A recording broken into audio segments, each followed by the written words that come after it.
Dengar baik-baik orang Kristen. Ya, jangan sampai engkau memperoleh dunia dan segala isinya, lalu kau binasa. Ya, lirik, sukanya lirik om-om. Waktu ditanya, kenapa kau jadi peliharaan lirikannya om-om? Iya Bu, karena saya ini kehilangan kasih Bapa.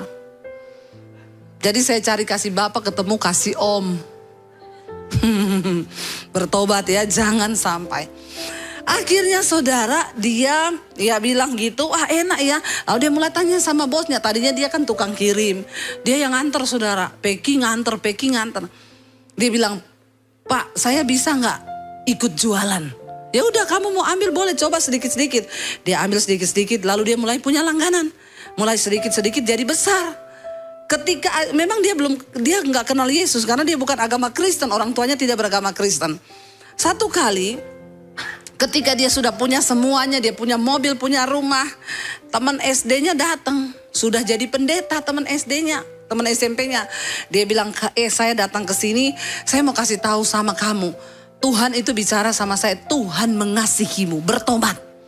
Kalau kamu gak bertobat, sesuatu yang buruk akan terjadi. Dia jawab sama temennya yang pendeta itu, lu salah minum obat. Hari gini tobat, ini aku lagi menikmati hidupku.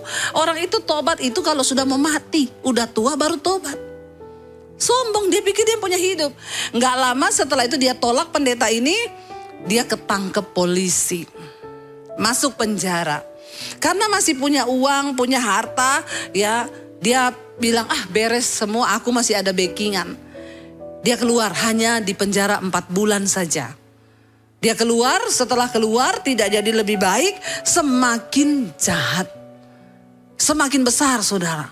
Dia semakin bisnis narkobanya makin besar, jadi pengedar dan lain sebagainya. Apa yang terjadi? Tiba-tiba dia ketangkap yang kedua kali dan divonis pada waktu itu dia di penjara 6 tahun. Saat itu saudara, dia berpikir ada duit, masih ada harta. Dia suruh jual mobil, suruh jual rumah untuk dia bisa keluar. Ternyata semua tidak bisa menolong. Memang Tuhan harus izinkan dia ada dan dalam keadaan yang terpuruk, di mana di situ dia merasa tidak ada orang yang bisa tolong. Bahkan temannya, backingannya nggak ada yang tolong. Saat itulah dia bilang, saya benar-benar di lembah kekelaman Bu, mau mati rasanya di penjara. Akhirnya temannya itu datang lagi, pendeta ya, datang ke penjara, dia diinjili, dikasih tahu, lalu dia bilang, oke, saya mau terima Yesus. Dengan tujuan saya mau melihat mujizat Tuhan, supaya saya dibebaskan. Banyak orang mengikut Yesus dengan harapan-harapan palsu. Ya, hanya kepengen begini, kepengen diberkati, kepengen ini, hati-hati saudara. Akhirnya dia didoakan terima Tuhan Yesus.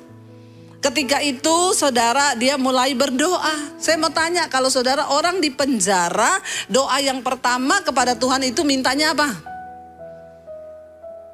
Pernah di penjara semua ya? Tahu ya? Bebas, ya namanya orang di penjara. Pasti doanya pengen bebas. Dia mulai berdoa, Tuhan Yesus, aku percaya kepadamu. Karena itu aku percaya mujizat. Aku bebas dalam nama Yesus. Bebas dalam nama. Tiap hari yang dia minta, bebas. Kira-kira Tuhan jawab? Tuhan bisa jawab gak? Bisa. Tapi tidak semua doa, keinginan kita harus dijawab oleh Tuhan. Karena Tuhan lebih tahu apa yang kita butuhkan ketimbang dari apa yang kita inginkan. Yang kita inginkan belum tentu benar. Tapi Tuhan pasti tahu apa yang kita butuhkan. Dan yang kita butuhkan belum tentu itu yang kita inginkan. Tapi Tuhan yang tahu. Saudara, dia berdoa setahun, berdoa minta bebas terus. Lama-lama stres enggak? Setahun ini 365 hari. Tiap hari doanya, aku pengen bebas Tuhan. Bebas, bebas, bebas. Gak bebas. Bahkan Tuhan pun gak ngasih dia bebas. Walaupun Tuhan mampu melakukannya. Akhirnya dia mulai baca Alkitab. Mulai ikut ibadah-ibadah di tahanan, di sel. Dia mulai membuka hati bagi Tuhan. Sampai di satu titik dia bilang, Tuhan aku menyerah. Apa kehendak-Mu bagiku? Saudara, keberhasilan seorang di dalam Tuhan ketika engkau mengerti kehendak Tuhan. Semuanya itu bonus yang Tuhan beri, tapi ngerti dulu. Dia bilang, Bu, ketika saya itu mulai buka hati bagi Tuhan dan ngomong, Tuhan, apa kehendakmu? Doa saya pun mulai berubah.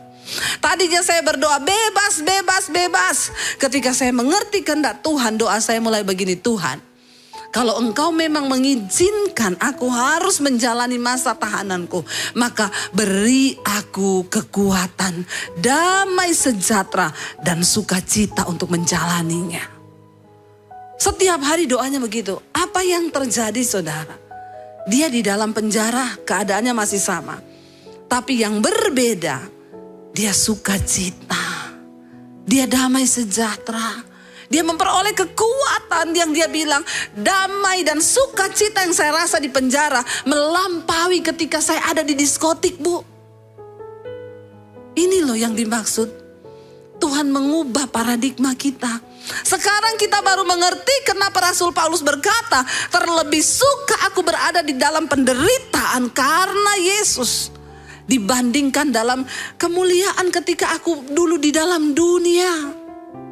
Karena itu sesuatu yang sangat berbeda. Lalu dia mulai merasakan damai sukacita.